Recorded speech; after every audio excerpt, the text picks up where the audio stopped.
साथियों, रुकावटें आती है सफलता की राहों में, ये कौन नहीं जानता। साथियों, रुकावटें आती है सफलता की राहों में, ये कौन नहीं जानता, किंतु मंजिल उन्हीं को मिलती जो कभी जीवन में हार नहीं मानता। Good morning everyone, again welcome to Pragyan academy, myself AK Hindustani. साथियों, आज हम बात करते हैं विकास की अवस्थाएं, स्टेजेज ऑफ डेवलपमेंट, अर्थात बच्चे की जो विकास की अवस्थाएं हैं, उस अवस्थाएं के अंतर्गत पहला अवस्था है प्रीनेटल एज, दूसरी अवस्था है इन्फेंसी, तीसरा चाइल्डहुड, चौथा एडोलसेंस, एडल्टहुड, मैच्योरिटी या मिडिल एज, ओल्ड एज। अर्थात बालक की जो विकास की अवस्थाएं होती है, उस अवस्थाएं के अंतर्गत पहली जो अवस्थाएं होती है वो प्रसव वाली अवस्था होती है।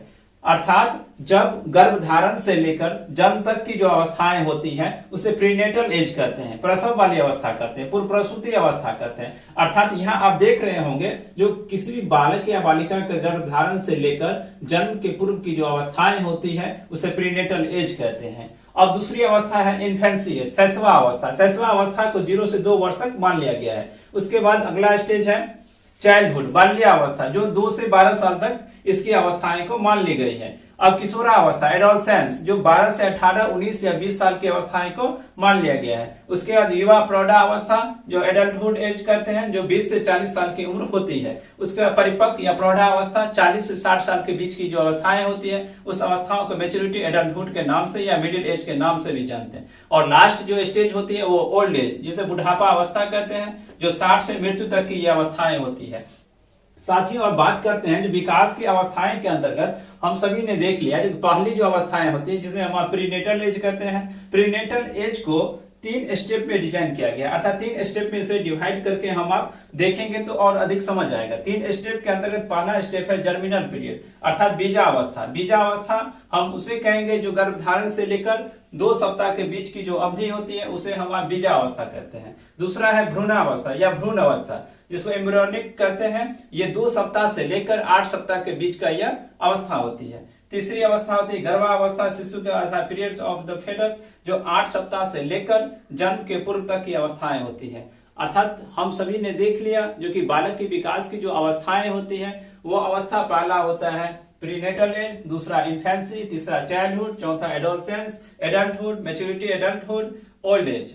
लेकिन सीटेट के एग्जाम में importance prenatal age, infancy age, childhood और एडोलसेंस, यही से क्वेश्चन पूछा जाता है। शैशवा अवस्था जो 0 से 2 वर्ष मान लिया गया है। साथियों, शैशवा अवस्था के अंतर्गत बालक क्या करते हैं, तो बालक हमेशा दूसरे पे डिपेंड रहते हैं, अर्थात अपने माता पिता पे डिपेंड रहते हैं। शैशवा अवस्था के अंतर्गत बालक माता पिता पर पूर्ण रूप से निर्भर रहता है और समायोजन वाली ये अवस्था है। इस अवस्था में देखा गया है जो सीखने की क्षमता तेजी से वृद्धि होती है। इस अवस्था के अंतर्गत शारीरिक एवं मानसिक विकास काफी तेजी से होता है। इस अवस्था में भावी जीवन के आधारशिला के रूप में देखा गया है। अर्थात इन्फेंसी एज में किसी बालक को 0 से 2 वर्ष के रूप में मान लिया गया है। इन्फेंसी एज के अंतर्गत किसी बालक का डिपेंड वो माता पिता पे रहते हैं। इसे समायोजन एडजस्टमेंट एज भी कर सकते हैं। सीखने की क्षमता गति तेजी होती है, शारीरिक रूप एवं मानसिक विकास तेजी से, भावी जीवन की आधारशिला। बाल्यावस्था, बाल्यावस्था 2 से 12 वर्ष तक, जिसे हम आप चाइल्डहुड कहते हैं। अर्थात बाल्यावस्था को 2 भागों में डिवाइड किया गया है।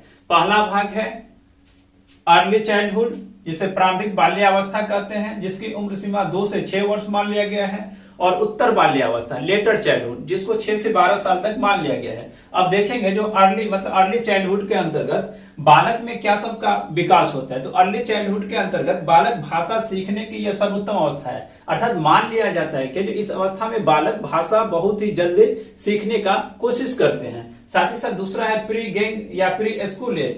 प्री स्कूल एज मतलब स्कूल जाने से पहले वाली जो अवस्था होती है उस अवस्था को प्री स्कूल एज के नाम से जानते हैं। प्री गैंग एज, कॉपी, बालक जो होती है इस उम्र में सबसे अधिक नकल करते हैं, सबसे अधिक अनुसरण करते हैं और सबसे अधिक दोहराने का कोशिश करते हैं। अर्थात इस अवस्था को कॉपी एज कह सकते हैं, इमिटेशन या रेपिटेशन एज के नाम से भी जानते हैं। इस अवस्था में बालक जो होती है वो बालक का जुड़ाव बाहरी लोगों से काफी अधिक बढ़ने लगता है। अर्थात इस अवस्था का बालक जो होती है वो बाहरी लोगों से जुड़ाव बढ़ने लगता है, बाहरी लोगों के साथ उनका काफी जुड़ाव बढ़ने लगता है।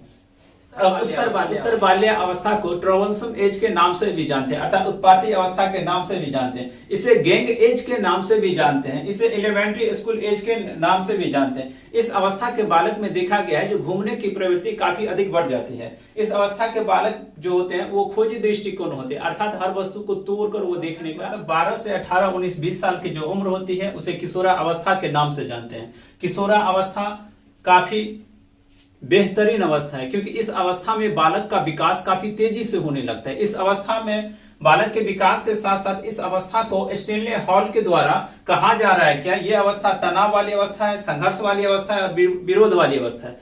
अर्थात एडोलसेंस एज को तूफानी एज के नाम से भी जानते हैं। परेशानी, तनाव, चिंता, संघर्ष, विरोध, टीन एज इत्यादि के नामों से इसे संबोधन किया जाता है। किशोरा अवस्था में ढेर सारी समस्याएं होती है। किशोरा अवस्था में सबसे पहले देखा जाता है क्या, जो बालक की जो विकास होती है, बालक की शारीरिक संरचना जो होती है वो काफी तेजी से विकास होता है। देखा गया है जो 12 से 14 साल की लड़कियों की शारीरिक संरचना काफी तेजी से विकास होता है, साथ ही साथ 14 से 18 साल लड़कों की काफी तेजी से विकास होता है। अर्थात इस अवस्था में देखा गया है जो कि जेंडर मतलब अपोजिट जेंडर से अधिक लगाव बढ़ने लगता है। इस अवस्था में देखा गया है जो मित्र बनाने की प्रवृत्ति काफी तेजी से होती है। इस अवस्था में बालक काफी दुविधा में हो जाता है। जब भी बालक के पास कोई समस्याएं आती है तो समस्या को पूर्ण रूप से समाधान नहीं कर पाते हैं। इस अवस्था में देखा गया है जो बालक अपने आप से क्वेश्चन करता रहता है, जो मैं कौन हूं, मैं क्या हूं, मैं भी कुछ हूं या नहीं हूं।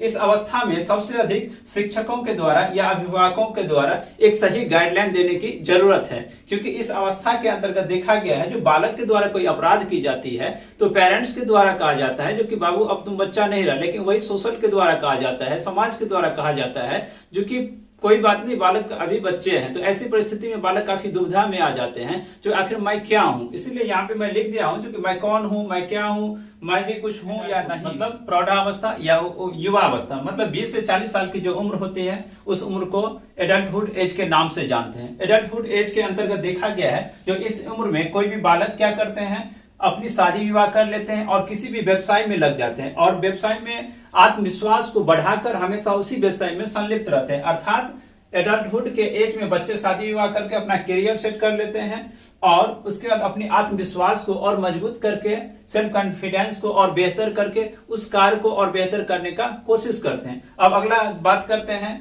परिपक्व प्रौढ़ा अवस्था मतलब 40 से 60 साल की जो उम्र होती है उस उम्र को मैच्योरिटी एडल्टहुड मिडिल एज के नाम से भी जानते हैं। इस एज में क्या होता है, इस एज में हम सभी लोग क्या करते हैं, पूर्व प्राप्त उपलब्धि को क्या करते हैं, तो पूर्व प्राप्त उपलब्धि को काफी सुदृढ़ करने का कोशिश करते हैं। अब लास्ट एज है ओल्ड एज। ओल्ड एज 60 से मृत्यु तक की जो उम्र होती है उस उम्र को ओल्ड एज के नाम से जानते हैं। ओल्ड एज के अंतर्गत जब 60 से अधिक उम्र किसी भी व्यक्तियों का हो जाता है जिससे क्या होता है, शारीरिक शक्ति छीन हो जाती है, शारीरिक और मानसिक शक्ति काफी छीन हो जाती है, शरीर झुक जाते हैं और धीरे धीरे क्या होती है तो धर्म के प्रति, समाज के प्रति हमारी आपकी काफी रुझान बढ़ जाती है। फिर अगले क्लास में मिलते हैं, तब तक के लिए जय हिंद, जय भारत।